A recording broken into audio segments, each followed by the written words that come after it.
অনেক তো ঘোরাঘুরি ভিডিও আপনাদের সাথে শেয়ার করলাম। এবার একটু কুকিং ভিডিও শেয়ার করি। হ্যালো এভরিওয়ান, আসসালামু আলাইকুম। Welcome back to my another video. I hope ভালো আছেন সবাই। আজকে হচ্ছে আমি লাইফে ফার্স্ট টাইমের মতো কালাভুনা করব, আর এর জন্য এখানে মাংস নিয়ে নিয়েছি। হাফ কেজির মতো গরু মাংস ছিল, আর এর মধ্যে আমি 2 টেবিল চামচ আদা বাটা এবং 1 টেবিল চামচ রসুন বাটা আর বড় সাইজের 2টা পেঁয়াজ কুচি দিয়েছিলাম। যদিও বা এখানে দেখতে মনে হচ্ছে পেঁয়াজ কুচি খুবই কম, কিন্তু আসলে এখানে অনেকগুলা ছিল, মাংস অনেক কম মনে হচ্ছে। যাই হোক, এখানে পরিমাণ মতো লবণ দিয়ে দিয়েছি, তারপর হচ্ছে হলুদ গুঁড়া, জিরা গুঁড়া, ধনিয়া গুঁড়া, তারপর বেশি করে হচ্ছে লাল মরিচের গুঁড়া দিয়ে দিয়েছি, আর লাস্টে হচ্ছে একটু গোলমরিচের গুঁড়া দিলাম, আর পেঁয়াজ বেরেস্তা দিয়ে দিয়েছি এখানে। তারপর একটু গরম মশলা দিলাম, দারচিনি, এলাচ। আর পেঁয়াজ বেরেস্তা করার জন্য যে তেলটা ইউজ করছিলাম ওই তেলটা দিয়ে দিলাম এখানে হাফ কাপের মতো। সব কিছু দিয়ে তারপর খুব ভালো করে এখানে আমি মাখিয়ে নিচ্ছিলাম। এখানে কিন্তু আমি গরম মশলার গুঁড়াও দিয়েছিলাম 1 টেবিল চামচের মতো, যেটা কিনা স্কিপ করা হয়ে গেছে, ভিডিওতে অ্যাড করা হয় নাই। যাই হোক, সব কিছু দেওয়ার পর খুব ভালো করে আমি হাত দিয়ে মেখে ম্যারিনেট করে রাখতেছি। যদিও আমি লাইফে ফার্স্ট টাইমের মতো কালাভুনা করতেছি, যার কারণে এখানে কি কি দিতে হয় আমি নিজেও জানি না। হয়তো বা অনেক আপুরা অনেক ভালো করে হচ্ছে বানাতে পারেন কালাভুনাটা। আমি নিজেও ইউটিউব দেখে হচ্ছে এই ভিডিওটা শিখছি, তারপর হচ্ছে বানাচ্ছি। যাই হোক, এরপর আমি ম্যারিনেট করে 1 ঘন্টার মতো রেখে দিয়েছিলাম এটাকে। 1 ঘন্টা পরে তারপর চুলায় বসিয়ে দিয়েছি। চুলার আঁচটাকে এই পর্যায়ে মিডিয়ামে রেখে তারপর হচ্ছে আমি বাকি তরকারিগুলো রান্না করে নিচ্ছিলাম। আজকে একটা রাজভোগের মতো হবে আমাদের বাসায়, মানে ছোটোখাটো আর কি।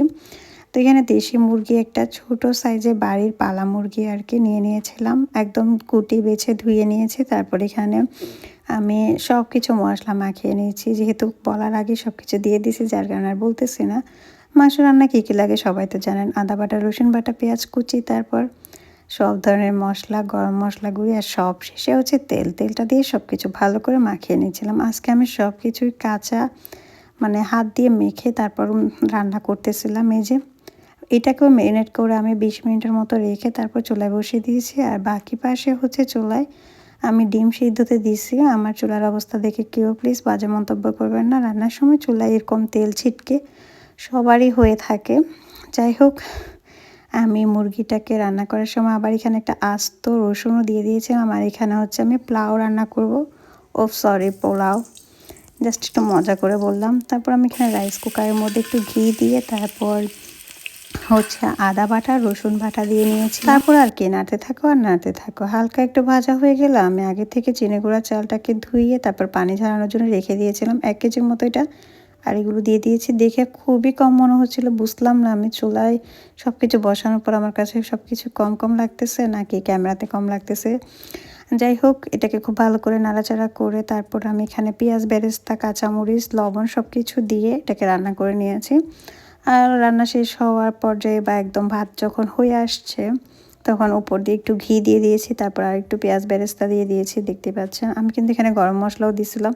পোলাও কম বেশি সবাই রান্না করতে পারেন, তাই খুব বেশি ইয়ে করে আর শেয়ার করলাম না। বকবক করতে করতে আমার গরু মাংসটা একদম কালাভুনা হয়ে গেছে। যাই হোক, মজা করে বললাম কালাভুনা এখনো হয় নাই, মানে মাংসটা শুকিয়ে একদম সিদ্ধ হয়ে গেছে। এই পর্যায়ে আমি একটা কড়াইয়ের মধ্যে দেখতে পাচ্ছেন সরষের তেল দিয়ে দিয়েছি বেশ খানিকটা, আর সরষের তেলের মধ্যে আমি কুচি করা এখানে রসুন দিয়ে দিয়েছি। আমি এখানে 5-6 কোয়ার মতো রসুন দিয়েছিলাম কুচি করে, আর এগুলোকে হচ্ছে ভালো করে টেনে নিয়েছি। ও আচ্ছা, এখানে কিন্তু আমি রসুনের সাথে কয়েকটা লাল মরিচও টেলে নিয়েছিলাম। এই যে দেখতে পাচ্ছেন 4-5টার মতো দিলে হবে। রসুনটা হাফ ভাজা হয়ে গেছে, তারপর মনে পড়লো আমার লাল মরিচ দেওয়ার কথা। যাই হোক, তারপর হচ্ছে এই পাশে যেহেতু একদম মাংসটা বেশি শুকাই গেছে, যার কারণে আমি এখানে একটু দুধ দিয়ে আবার মাংসটাকে ভিজিয়ে নিচ্ছিলাম। আসলে কাঁচা রাঁধুনি হলে যা হয় আর কি। তো দুধ দিয়ে হালকা একটু ভিজিয়ে নিয়ে এভাবে আবার আর একটু হচ্ছে ভেজা ভেজা করে নিয়েছিলাম। আর একটু এখানে পেঁয়াজ বেরেস্তা দিয়ে দিব, যার কারণে আমি আবার পেঁয়াজ বেরেস্তা করতেছিলাম। আসলে আমি কি করতেছি আমি নিজেও জানি না। যাই হোক, পেঁয়াজ বেরেস্তা করে আবার উপর দিয়ে পেঁয়াজ বেরেস্তা দিয়ে দিছি, দেখতে পাচ্ছেন। তারপর হচ্ছে একদম সিদ্ধ হয়ে গেছে আবার।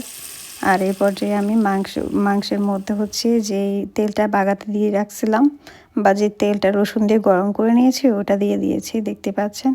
দিয়ে একটু ভালো করে নেড়ে নিচ্ছি। ও ভালো কথা, এখানে আমি পেঁয়াজ একটাকে নিয়ে 4 টুকরা করে তারপর একদম পাপড়িগুলোকে নিয়ে এখানে দিয়ে দিয়েছিলাম হালকা, যার কারণে ওই যে সাদা সাদা পেঁয়াজ দেখা যায়। প্রথমবারের মতো কালাভুনা করছি, সবাই অনেক পছন্দ করছে, ভালো হয়েছে বলছে, এটাই আমার কাছে অনেক কিছু।